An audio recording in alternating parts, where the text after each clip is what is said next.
হঠাৎ শীতের তীব্রতা বেড়ে যাওয়ায় আশঙ্কাজনক হারে বাড়ছে ঠান্ডাজনিত রোগীর সংখ্যা। বিশেষ করে শিশু এবং বয়স্করা বেশি আক্রান্ত হচ্ছেন। চট্টগ্রাম থেকে বিস্তারিত জানাচ্ছেন সহকর্মী নয়ন বড়ুয়া। জয়, শীতে কি ঠান্ডাজনিত রোগী হাসপাতালে বেড়েছে, কি বলছেন চিকিৎসকরা?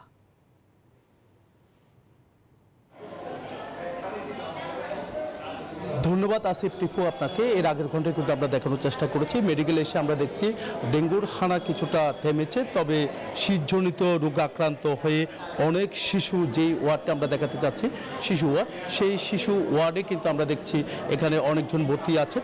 তো এখানে শিশু ওয়ার্ডে আমরা দেখানোর চেষ্টা করছি এখানে যারা রুগীরা, এখানে অনেক শিশু আমরা দেখছি এখানে এক শয্যার মধ্যে 3 জন করে, আবার কোনো শয্যার মধ্যে 2 জন করে ভর্তি হয়েছেন।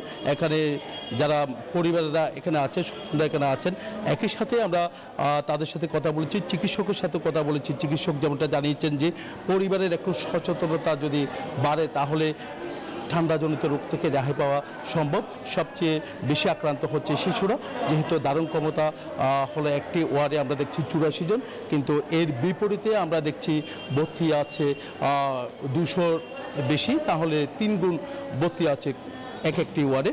আবার শুধু শিশু না, শিশু ছাড়াও অন্য বয়সের যারা আছে তাদেরও কিন্তু এখানে ভর্তি হতে আমরা দেখছি ঠান্ডাজনিত রোগ আক্রান্ত হচ্ছে। সবচেয়ে বেশি জ্বর, কাশি, সর্দি সহ নিউমোনিয়া সহ আরও কয়েকটি রোগে তারা আক্রান্ত হচ্ছে বলে আমাদেরকে জানিয়েছেন।